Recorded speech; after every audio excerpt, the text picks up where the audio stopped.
മനുഷ്യജീവിതം പഠിക്കുമ്പോൾ ഒരു പ്രശ്നം പരിഹരിക്കുമ്പോൾ അടുത്ത പ്രശ്നം അവന് നേരെ വരുന്നതായിട്ട് കാണുവാൻ സാധിക്കും.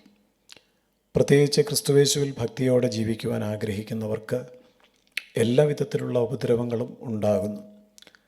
പൗലോസ് അപ്പോസ്തലൻ എന്ന ദൈവമനുഷ്യൻ്റെ ജീവിതം വാസ്തവത്തിൽ ഇതിന് നല്ല ഒരു ഉദാഹരണമാണ്. അപ്പോസ്തലപ്രവൃത്തി 28-ാം അധ്യായത്തിൽ അദ്ദേഹത്തിൻ്റെ ജീവിതത്തിൽ കൂടെ അടിക്കടിയായി ഉണ്ടായ ചില പ്രതിസന്ധികൾ എഴുതിയിരിക്കുന്നു. കപ്പലപകടത്തിൽ നിന്ന് രക്ഷപ്പെട്ട ശേഷം മെലിത്ത എന്ന ദ്വീപിൽ പൗലോസ് അപ്പോസ്തലൻ എത്തിച്ചേരുന്ന കാര്യങ്ങളാണ് രേഖപ്പെടുത്തിയിരിക്കുന്നത്. 28-1 മുതൽ വായിക്കുമ്പോൾ, രക്ഷപ്പെട്ട ശേഷം ദ്വീപിൻ്റെ പേർ മെലിത്ത എന്ന് ഞങ്ങൾ ഗ്രഹിച്ചു. അവിടുത്തെ ബർബരന്മാർ ഞങ്ങൾക്ക് അസാധാരണ ദയ കാണിച്ചു. മഴയും ശീതവും നിമിത്തം തീ കൂട്ടി ഞങ്ങളെയൊക്കെയും കൈക്കൊണ്ടു. പൗലോസ് കുറുകെ വിറക് പെറുക്കി തീയിലിട്ടപ്പോൾ ഒരു അണലി ചൂട് നിമിത്തം പുറപ്പെട്ടവൻ്റെ കൈക്ക് പറ്റി. ആ ജന്തു അവൻ്റെ കൈമേൽ തൂങ്ങുന്നത് ബർബരന്മാർ കണ്ടപ്പോൾ, ഈ മനുഷ്യൻ ഒരു കൊലപാതകൻ, സംശയമില്ല. കടലിൽ നിന്ന് രക്ഷപ്പെട്ടിട്ടും നീതിദേവി അവനെ ജീവിച്ചിരിപ്പാൻ സമ്മതിക്കുന്നില്ല എന്ന് തമ്മിൽ പറഞ്ഞു. അവനോ ആ ജന്തുവിനെ തീയിൽ കുടഞ്ഞു കളഞ്ഞു. ദോഷം ഒന്നും പറ്റിയില്ല. അവൻ വീർക്കുകയോ പെട്ടെന്ന് ചത്തുവീഴുകയോ ചെയ്യും എന്ന് വെച്ചവർ കാത്തുനിന്നു. വളരെ നേരം കാത്തു നിന്നിട്ടും അവൻ ആപത്തൊന്നും ഭവിക്കുന്നില്ല എന്ന് കണ്ട് മനസ്സ് മാറി അവൻ ഒരു ദേവൻ എന്ന് പറഞ്ഞു. ഈ വാക്യങ്ങളിൽ നിന്ന് നാം എന്താണ് മനസ്സിലാക്കേണ്ടത്? കപ്പലപകടം നടന്നു. ആ അപകടത്തിൽ നിന്ന് കഷ്ടിച്ച് പൗലോസ് രക്ഷപ്പെട്ടു.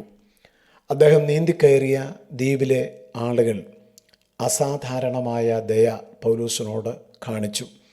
അത് ദൈവത്തിൻ്റെ നീതിയായിരുന്നു.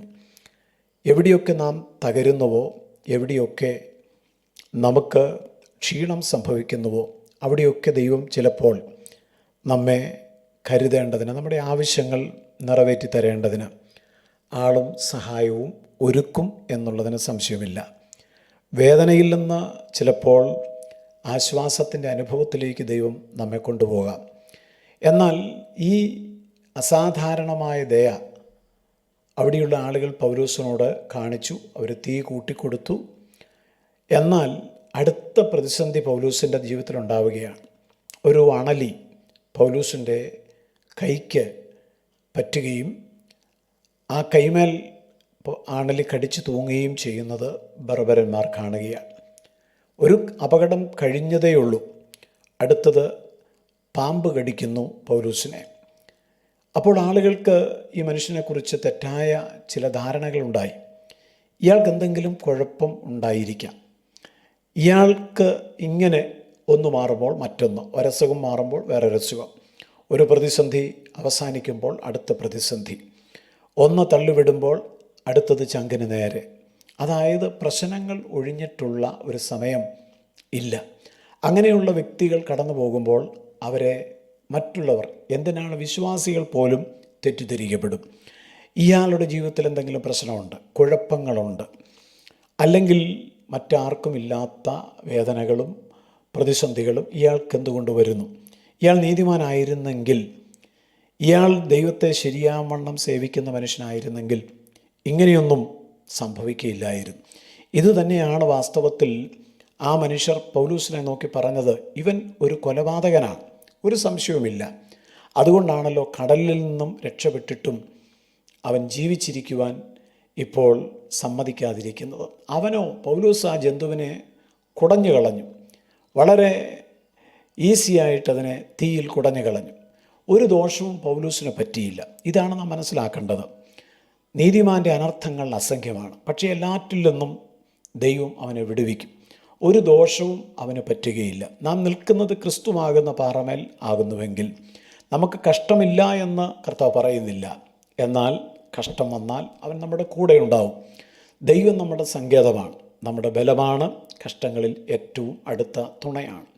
നോക്കൂ, കൊലപാതകൻ എന്ന് പറഞ്ഞ ആളുകൾ അവൻ ആപത്തൊന്നും സംഭവിക്കുന്നില്ല എന്ന് കണ്ടപ്പോൾ മനസ്സ് മാറിയിട്ട് അവൻ സാധാരണക്കാരനല്ല, അവൻ ഒരു ദേവൻ എന്ന് മാറ്റി പറയുകയാണ്. ഇങ്ങനെയാണ് ഈ ലോകം.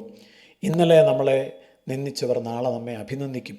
ഇന്നലെ നമ്മെ അഭിനന്ദിച്ച് പറഞ്ഞവർ നാളെ നമ്മളെ ഇകഴ്ത്തി പറയും. പുകഴ്ചയും ഇകഴ്ചയും ഒക്കെ ജീവിതത്തിലുണ്ടാവും. എന്നാൽ ഒരു കാര്യം നാം മനസ്സിലാക്കണം, ആളുകൾ നമ്മളെക്കുറിച്ച് നല്ലത് പറയുമ്പോൾ നാം അഹങ്കരിക്കേണ്ട കാര്യമില്ല.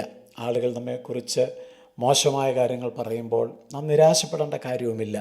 കാരണം നമ്മുടെ കർത്താവാണ് നമ്മളെ നടത്തുന്നത്. ദൈവത്തിൻ്റെ ആലോചനയാൽ ആണ് നാം ജീവിക്കുന്നത്. പരിശുദ്ധാത്മാവാണ് നമ്മളിൽ പ്രവർത്തിക്കുന്നത്. ഞാനൊരു ദൈവപൈതൽ ആകുന്നു എന്നുള്ള ബോധ്യം എനിക്കുണ്ടെങ്കിൽ, ഞാൻ പരിശുദ്ധാത്മാവിൽ ജീവിക്കുന്നു എന്നുള്ള ഉറപ്പ് നമുക്കുണ്ടെങ്കിൽ, ആളുകൾക്ക് എന്തും പറയാം. അവർക്ക് നമ്മളെ വിധിക്കാം, കുറ്റപ്പെടുത്താം, നമ്മളെക്കുറിച്ച് ഇല്ലാവചനങ്ങൾ പറയാം. പക്ഷേ നാളെ കാലങ്ങൾ കഴിയുമ്പോൾ അവർ തന്നെ അവരുടെ മനസ്സ് മാറ്റി പറയുവാൻ ദൈവം ഇടയാക്കും. അതുകൊണ്ട് നമ്മുടെ വിശ്വാസ ജീവിതയാത്രയിൽ തളർന്നു പോകരുത്, മടുത്തു പോകരുത്. അപകടങ്ങൾ വരാം, അനർത്ഥങ്ങൾ വരാം, ആളുകൾ നമ്മെക്കുറിച്ച് തെറ്റിദ്ധരിച്ച് പലതും പറഞ്ഞെന്ന് വരാം. അതിൻ്റെയൊക്കെ നടുവിൽ ധൈര്യത്തോടെ നിൽക്കണം. ഞാൻ ആരെ വിശ്വസിച്ചിരിക്കുന്നു എന്നുള്ള ഉറപ്പ് വചനം കേൾക്കുന്ന എല്ലാവർക്കും ഉണ്ടാകണം. ദൈവം നമ്മളെ കൈവിടത്തില്ല. ഈ പ്രത്യാശയോടെ നമുക്ക് ജീവിക്കാം. സ്വർഗീയ പിതാവേ, പലതും കേട്ട് പലരുടെയും ധൈര്യം ക്ഷയിച്ചു പോയിക്കൊണ്ടിരിക്കുന്ന ഈ കാലഘട്ടത്തിൽ യേശുവിൻ്റെ നാമത്തിൽ അവരെല്ലാവരും ധൈര്യത്തോടെ ബലത്തോടെ മുന്നേറുവാനുള്ള കൃപ ദൈവം കൊടുക്കണമേ. യേശു ക്രിസ്തുവിൻ നാമത്തിൽ തന്നെ. ആമേൻ.